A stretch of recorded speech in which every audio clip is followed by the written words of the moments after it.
Hello, little Luke. This is your grandma, and I am here to wish you a very, very happy birthday.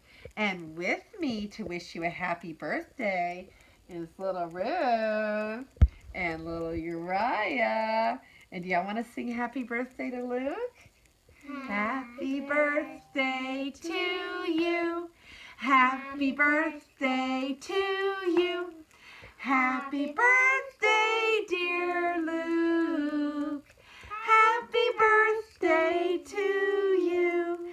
And many more. And Grandma can't wait to see you really soon. I know you're getting all big, and Mommy said that you're starting to stand up, which is really cool. So Grandma wants to read you a little book, and it's called My Big Farm Book, and I thought it might be fun for your birthday. And we'll show you the pictures, right guys? Yeah. Okay. Cock-a-doodle-doo! It is a beautiful spring morning at the Baxter farm.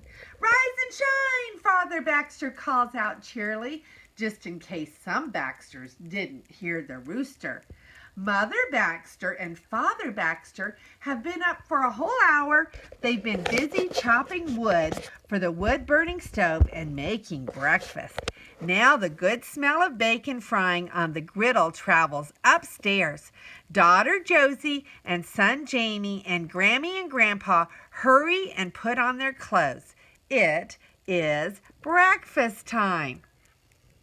So there are all the pictures. Do you want me to show the pictures, or do you want me to? Yeah, I'll do it. Okay. There's the pictures.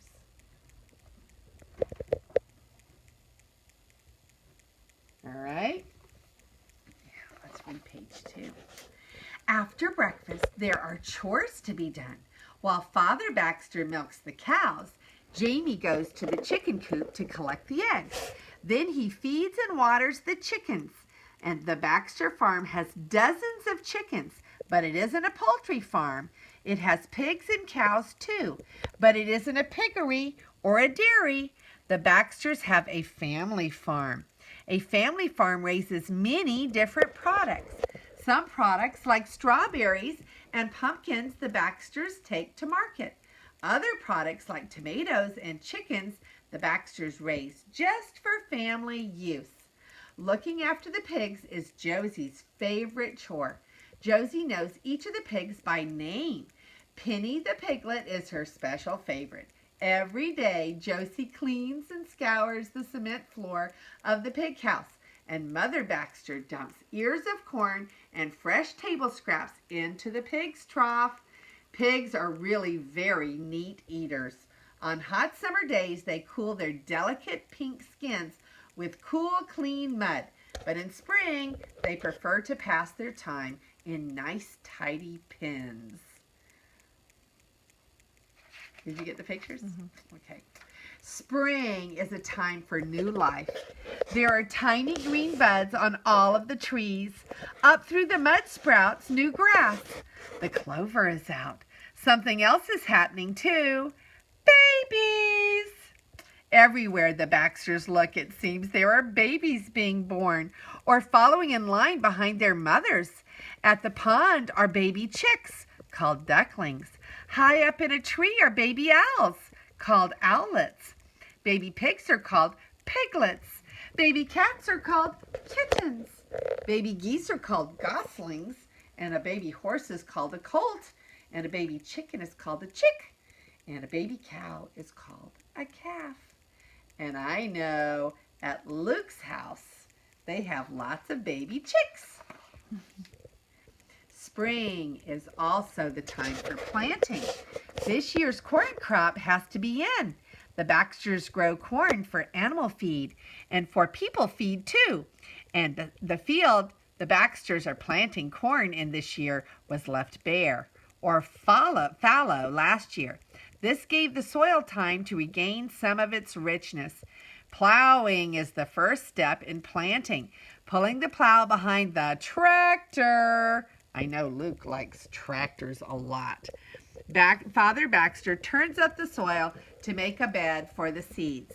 The plow has 8 discs that chop up the soil At the same time, the discs cut 8 lines or furrows.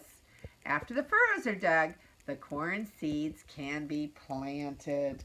And that is a big red tractor. We'll show one more picture of the big red tractor plowing the furrows. When summer arrives, the Baxters work in the kitchen garden every day. Rain or shine, someone is out there inspecting and weeding, planting and picking. All summer long, the kitchen garden yields fresh peas and asparagus and fine tender heads of lettuce and cabbage. Most of the kitchen garden crop is for the Baxter table, but some is for roadside stands and for neighbors. The flower garden is more beautiful than ever. Grammy snipped some petunias for the supper table centerpiece. According to Grammy, no family table should be without fresh cut or dried flowers. And this grandma really falls down in that area because I have a very brown thumb. I can grow nothing. The Baxters have worked hard all day long. Now it's time for some fun. Father hitches up Brian and Belinda to the old wagon and piles on a few bales of hay. Jamie tunes up his ukulele. The whole family climbs into the wagon. They're off on a hayride. Grammy works on her knitting. Josie's friend Emma hums a tune, and Jamie strums his ukulele. Soon everyone is singing along, even Bo the dog. A hayride is a fine way to spend a warm summer evening on the farm. You like that? Ooh, there's the tractor again. This is the tractor hooked up to something else, the corn harvester. Okay, so when autumn arrives, the days begin to grow shorter. There's a chill in the air. It is time for the final harvest before the frost. Now the corn is ready to be harvested. Rows and rows of tall corn stalks line the field. The corn harvester picks the corn from the stalks and pulls the kernels off the cobs and shoots the kernels into the grain wagon.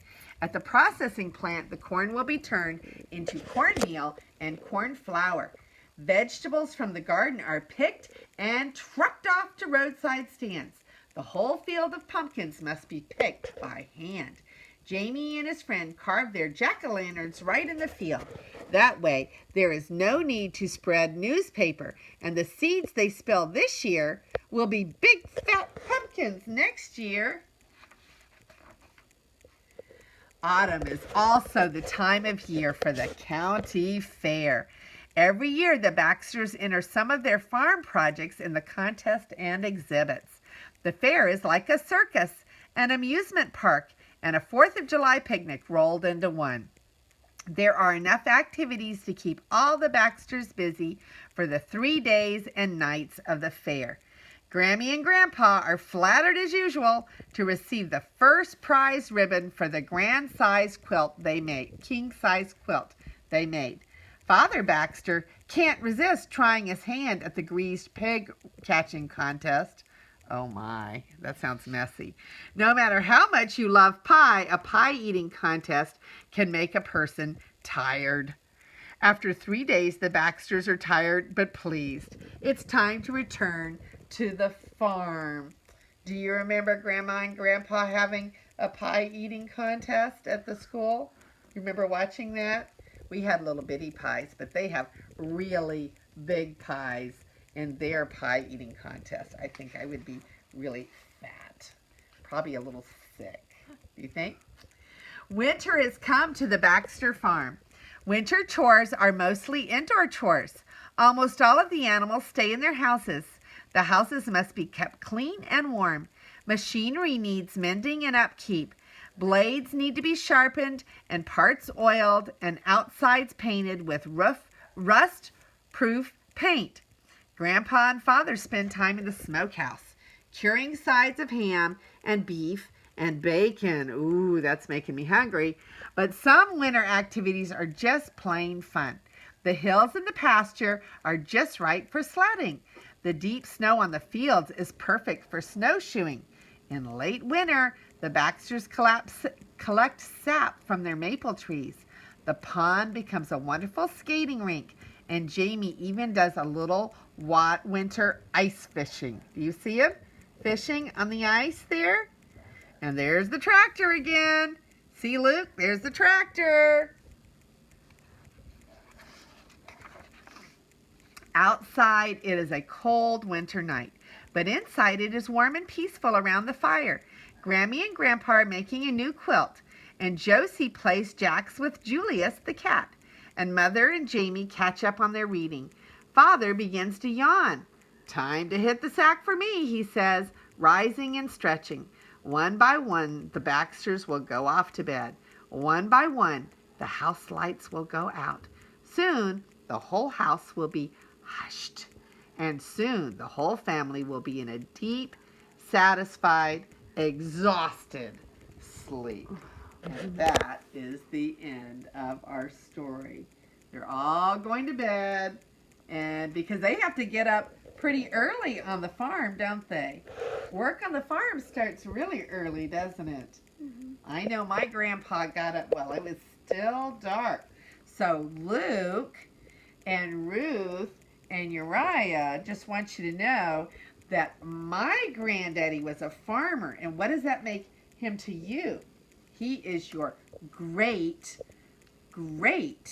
granddaddy. And your great granddaddy was a farmer who had a tractor and plowed the fields, just like this guy. But he didn't have ponds that turned to ice because he was in Alabama. And we love you, Luke. Bye. We love you so much.